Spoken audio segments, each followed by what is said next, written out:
Welcome to Space News from the Electric Universe, brought to you by the Thunderbolts Project at thunderbolts.info. A major tenet of electric universe theory is that electrical currents flowing through the conductive medium of plasma induce powerful magnetic fields at all scales throughout the cosmos. Of course, on our own Earth, the Norwegian experimentalist Kristian Birkeland postulated more than a century ago that electrical current systems produce Earth's auroras, a thesis confirmed many decades ago. Quite recently, it's been discovered that so-called supersonic plasma jets reaching up to 10,000 degrees Celsius in Earth's upper atmosphere are associated with, quote, large electrical fields. Nevertheless, the existence of cosmic electrical currents mostly remains a taboo subject in the astronomical literature. In this episode, author Richard Moore explores from an electrical perspective two fundamental astronomical questions. Why do stars and planets have magnetic fields? And why do they rotate? Why do stars and planets have magnetic fields and why do they rotate? And the standard model offers explanations, but if you're familiar with the EU model, then you have to realize those explanations just really don't make any sense. They're talking about imagined convection currents in a nuclear-powered sun and twisted magnetic field lines and, all those kinds of explanations which we know aren't valid. Well, I saw Don Scott's presentations on cosmic power lines, and he made clear in that is that the incoming Birkeland current determines the spacing of planetary orbits. He showed that with his Bessel functions. And what that's saying is that there's a massive magnetic field pervading the whole solar system coming in from the Birkeland current. And so I started wondering, what's the relationship between that massive magnetic field and the sun's magnetic field? Do they interfere with one another or what? So that's what got me started thinking, and that's where I came up with the hypothesis that I came up with. For those two questions, we'll start by looking at the sun's magnetic field. Now, most people would just naturally say that the magnetic field is internally generated, some kind of rotational dynamo or whatever. And that is what the standard model says. However, as I said before, their reasoning is all based on false assumptions. Same thing for the question of why does the sun's magnetic field reverse? I mean, if it is internally generated dynamo, then why would it reverse? Doesn't seem to make any sense. And again, they have a model. What they say is it has to do with twisted magnetic current. So I started wanting to think, well, what could the EU say about the sun's magnetic field? Is it an electromagnet? We've got these huge currents coming in at the north and south poles, and so maybe they're acting, sort of playing the same role as a solenoid, creating an electromagnet. Now, for those two questions, we'll start by looking at the sun's magnetic field. Let's look now at a Birkeland current coming in at the North Pole. We'll just take half of it for now. There's one at the South Pole as well. Try to think of the Birkeland current as if it were a solenoid.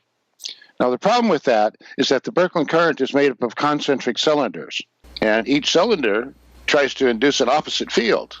So it's even one Birkeland current on its own is rather complicated if you think of it as a solenoid. However, in Don Scott's talk, he showed us this first-order Bessel function, which gives us the strength of the current in each of the cylinders. And it's clear from that diagram that the central cylinder dominates. It's considerably more powerful than any of the other cylinders. And so to some extent, the other cylinders, you might say, cancel one another out, and it's really the central cylinder, to a first approximation, that is going to act as a solenoid on the sun. So what we have then is two central fields opposing one another to a first approximation. And each of them is trying to induce an opposite field because they're both, if looking at the pole they come in at, they're rotating clockwise, both of them. So that's opposite torques and opposite magnetic fields. So what the result is going to be, if we assume that one of those is going to be slightly larger than the other, then we can kind of do a vector addition of the two fields, and what we end up with is a smaller field with the same orientation as the larger of the two incoming fields. So that smaller field is then acting on the sun.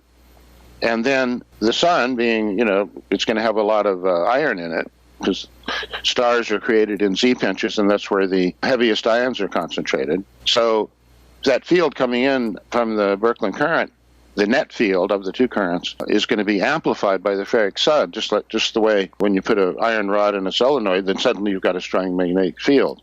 Without the iron rod, you don't. So that explains why there's a magnetic field from an EU point of view. Now the question of why does the field reverse every 11 years? Well, that could simply be that the relative strength of the two incoming currents changes. So if the one at the north is stronger, then we get a net field that gets amplified by the sun. It has one polarity. But then if the one from the south becomes stronger, then the net polarity is going to reverse. So it's not really a mystery. We only need to just ask the question is there a shift in the relative strength of those two fields? And if there is, then that would explain the reversal of the magnetic field. So my conclusion from all of that is that the sun is an electromagnet, because that explains the source of the magnetic field and explains the reversal of the magnetic field. And all of these arguments with respect to the sun really apply to other stars, to planets, and to the Earth. So the hypothesis I'm putting on the table here is that all stars and planets are electromagnets. So then we come to our second question.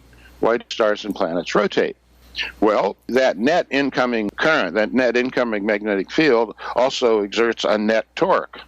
But of course, the angular momentum of planets and stars is so tremendous, so large magnitude, that we probably would hardly even notice the effect of the torque of the current.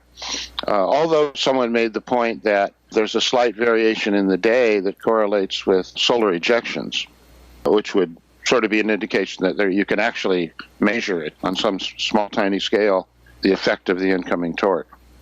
So the question then is, what's the source of the original rotation? So what we could look at there is, we've got an image of a stellar nursery. Now, what's happening in a stellar nursery is you've got all these Birkeland currents that are in glow mode, creating Z-pinches and creating stars and planets.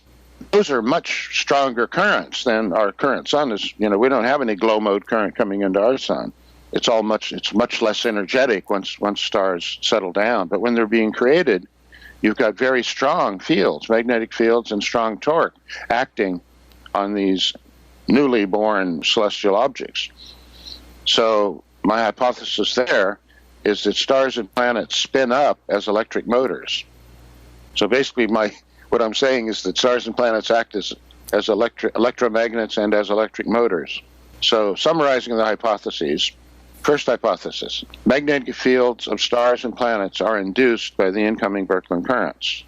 The second hypothesis, rotation of stars and planets is due to cumulative effect of torque from incoming Birkeland currents. So that's the story. For continuous updates on space news from the electric universe, stay tuned to thunderbolts.info.